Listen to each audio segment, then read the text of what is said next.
What's up, motherfuckers? It's your boy. Today we're gonna talk about cruiserweights. Before we do that, quick announcement.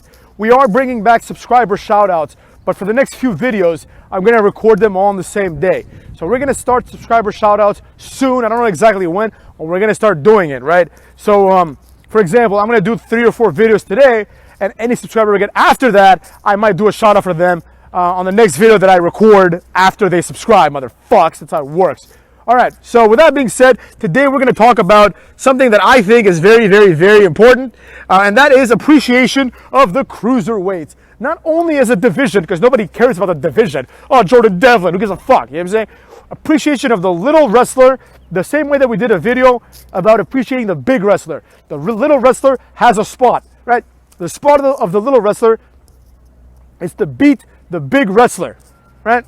And this video comes on the heels, if you will, right, or the head, depending on like how I decide to publish these videos, right? Either the video before this or the video after this will be why Lucha Libre sucks, right? And I believe I'll be after this. After this, I'll do why Lucha Libre sucks, right? And I believe that in that video, I will explain myself, right, as to why I believe the things that I believe and how I will reconcile that with these wrestlers, right? Because some of these guys, of course, are going to have to be luchadors, right? Now, let's get to it, motherfucker, starting with number 10 up in this bitch, right? Number 10, we have, that's right, a new addition, a new guy, Rey Fenix, all right? Rey Fenix. Rey Fenix, in my opinion, is this generation's, I don't want to say Rey Mysterio, but maybe Sin Cara, you know what I'm saying? Rey Fenix, nonetheless, is good. He's good at what he does, and he's interesting. Like, the high-flying moves that he does are actually different, right? He's not like Ricochet, where he just does a shooting star press, right? Or a 630. This guy does cool shit. He like bounces on the ropes, does crazy stuff, you know? And he's believable. And he has some power moves, you know? So, there you go. Rey Fenix, number 10. Number 9. This guy may have deserved to go higher, motherfucks. The first ever WWF lightweight champion. Or was it light heavyweight? I don't remember. Maybe it was light heavyweight, right? Light heavyweight, that makes sense. Light heavyweight champion, Taka Michinoku. Now, for those of you that don't know, Taka Michinoku kicks ass, all right? Funaki was also awesome, but Taka Michinoku was clearly the leader of Kaientai. That's why he gets the spot. But he kind of does share it with Funaki because they were almost always a duo, right? Except for when Taka was light heavyweight champion and when Funaki became cruiserweight champion, right? But Funaki was a jobber his entire life, as was Taka. But the problem with Taka and Funaki wasn't that they sucked. It was just that they were two small, light heavyweight guys in a company of giants, right? But nonetheless, they made the most out of their careers. And Taka Michinoku went on to have a successful career in Japan before and even afterwards. That's still going to this day, motherfucks, right? What else we got here up in this bitch? Number 8. Ooh, Chavo. Dun, dun, dun. That's right, motherfucks. Chavo Guerrero Jr., all right? Chavo Guerrero is very underrated. Chavo has been an excellent cruiserweight champion both in WCW and WWE, right? It started, in my opinion, his rise started when he left the Misfits in Action. If anyone remembers the Misfits in Action, say so in the comments, and I'll give you guys a shout out just for that, motherfucks. Misfits in Action, Lieutenant Loco, right? Lieutenant Loco, Chavo Guerrero, right? He left that faction and then eventually just became Chavo again. Won the Cruiserweight title via a brainbuster versus some jabron. And then eventually, I think it was Elix Skipper, I could be wrong, right? So and then eventually started feuding with other people. And then that was near the end of WCW's like life cycle. So he eventually moved to WWE, where he had yet another very successful part of his career, including becoming world champion because he was ECW champion, motherfucks. He beat CM Punk. So there you have it. That's what I got to say about Chavo, right? Dig. So Chavo, definitely one of the best of all time. Also, he was also in a lot of memorable matches with, for example, one of my favorites, him and Jacqueline, right, for the Cruiserweight title. You know what I'm saying, motherfuckers? And he had to have one arm tied behind his back with Chavo Classic. That was great. Number 7, motherfuckers. Number 7, Adrian Neville, the king of the Cruiserweights, Neville. Now, he deserves this spot. Neville is obviously one of the best high flyers of all time. And Neville is also one of the people that tried really hard to make the Cruiserweight title mean something, right? So, given his career as a Cruiserweight wrestler, and his long cruiserweight title reign in WWE, he deserves a spot. You know, his stuff in Dragon Gate was always pretty entertaining. Dragon Gate is pretty fun. If you want to watch Japanese wrestling, watch Dragon Gate. It's just a bunch of people doing like lucha libre type stuff, but it's very faction driven, motherfucks. Next up at number 6, we have, that's right, motherfucks, that's right,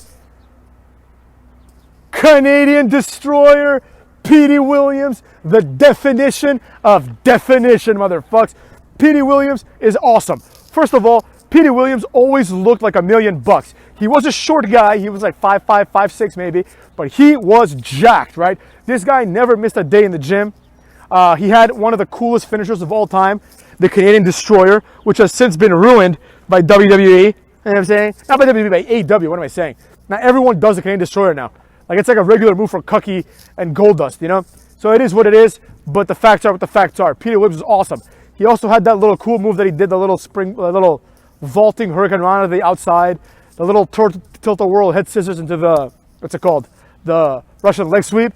And more importantly, motherfucks, little Petey Pump. When he joined up with Big Papa Pump and started dressing like him, shit was gold. I love Petey Williams. He deserved a run in WWE. Next up at number 5, we have Daniels, motherfucks. Christopher Daniels. Christopher Daniels in TNA was one of the best cruiserweights or X Division guys they ever had, right? Daniels had cool moves. Daniels had great matches. And Daniels was involved in a lot of interesting storylines. Now, he also had his downfalls. That's why he's not higher on the list. Like the time when he came out with a beard and like face paint for no reason, right? But he was interesting. And then he joined up with Frankie Kazarian, and they became a really good tag team that's still around today. Big fan of Daniels, so he's at number 5, which I think is pretty good spot for this list. Number 4, motherfucks, Tajiri. Tajiri is at number 4. Tajiri, in my opinion, is the greatest wrestler to come out of Japan ever, motherfucks. He's better than Antonio Inoki. He's better than Okada. He's better than Taka Michinoku. He's better than Nakamura and Hideo Itami and Asuka and Io Shirai. He's better than all of them by a lot, okay? First of all, Tajiri was one of the few wrestlers in history to always have an interesting angle around him, right? First of all, number 1, he blinds Nydia. Remember Nydia? He blinded her ass, right? By spitting the black mist instead of the green mist all over her face, right? 2, during that time, he was associated with Akio and Sakota. Right, remember those two motherfucks? One of them ended up becoming Jimmy Wang Yang, and the other one is Sakota. I don't know what the fuck he's doing, right? So that was pretty cool, I thought. Because he was like this Yakuza boss almost, right? Except he was still Tajiri. Tajiri is one of the few wrestlers. I always say this about Eddie Guerrero, but I think I have to add Tajiri as the other man on this list. Tajiri could play a goofy, funny, entertaining face, lovable face guy, or he could switch it on and have that evil look on his face, kicking people in the head, spitting in their face with the mist. You know, he could play a heel, a demonic almost, like a sadistic heel, just like Eddie Guerrero, which is why they made one of the most entertaining tag teams of all time, Tajiri and Eddie, motherfuckers. Remember that? Tajiri and Eddie with the lowrider, where they added Tajiri to the Titantron. That was fucking great. I love that shit, right? Tajiri was also involved in a nice little romance storyline with Tori Wilson, right? That was great. I really enjoyed that. Furthermore, Tajiri was also involved in one of the greatest angles of the Invasion storyline, right? His partnership with William Regal, which led to him pretending that he switched to the Invasion and then staying with WWE, and then Regal leaving the Invasion, leaving WWE and going to the Invasion, right? That was awesome. Tajiri was like a centerpiece of the Invasion angle, and he wasn't supposed to be, motherfucks. They had many wrestlers they could have chosen, but they chose Tajiri because he actually was entertaining. All of his promos with William Regal were hilarious. Tajiri as his retainer, as his manservant basically, was fucking hilarious, right? And William Regal was also an active wrestler, so it was even better because they would have matches together. It was fantastic, right? Tajiri is awesome. Nobody can deny this. One of the best moves of all time, the buzzsaw kick, right? Or whatever, the Japanese buzzsaw, whatever they called it. Tarantula, the little springboard elbow thing, the mist. Tajiri was full of cool shit. Tajiri is always underrated. for dumb shit like he did with Tommy and Nakamura. Tajiri's way better. Tajiri deserves his own video, and he will get one day, motherfucks. Because right here in the Halo channel, we don't fuck around. Number 3. I honestly think I should switch this around, but whatever, fine. Number 3, AJ Styles. The heart and soul of the X Division, the guy that is synonymous with the X Division, and now a WWE champion, multiple time champion, right? AJ Styles is awesome. No doubt about it. Nobody can say anything bad about AJ Styles. AJ Styles has gotten better on the mic. AJ Styles has had great matches always, and AJ Styles has cool moves. AJ Styles is a guy that whatever match is on the card, you're going to want to watch because it will be entertaining for a variety of reasons. As a matter of fact, AJ Styles also has had some of the best build-ups in TNA and WWE history, right? He's a memorable guy. AJ Styles deserves everything. And now we're at our last 2, motherfucks. Coming in at number 2, Gregory Helms, motherfucks.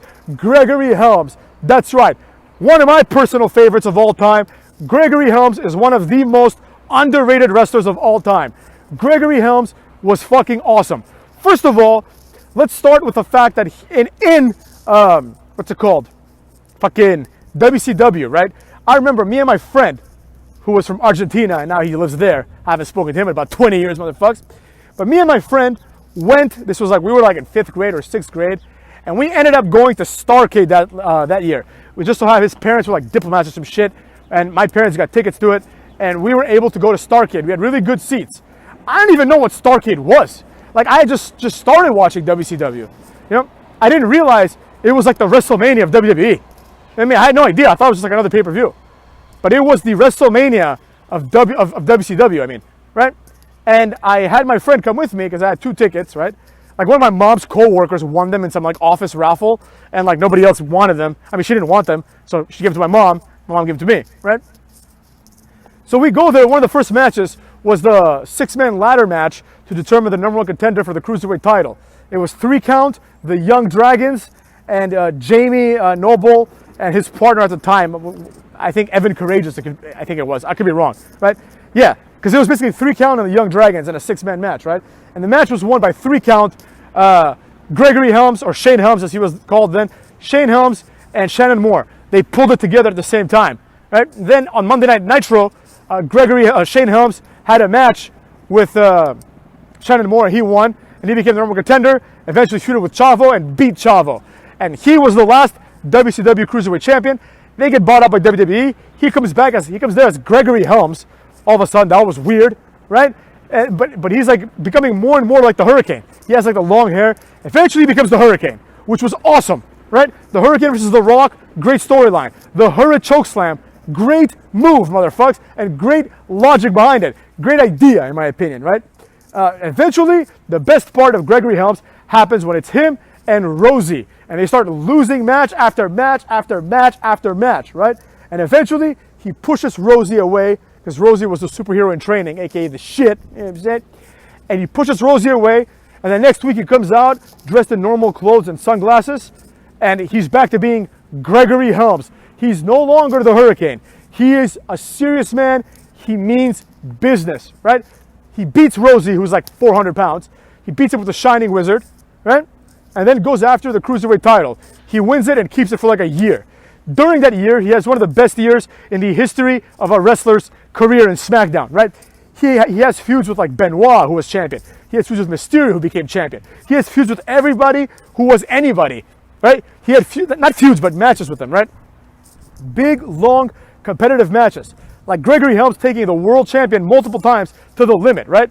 JBL was putting him over big time. He was like, this kid is one day going to be the world heavyweight champion. And I personally believed it. Then he got injured and everything went to shit.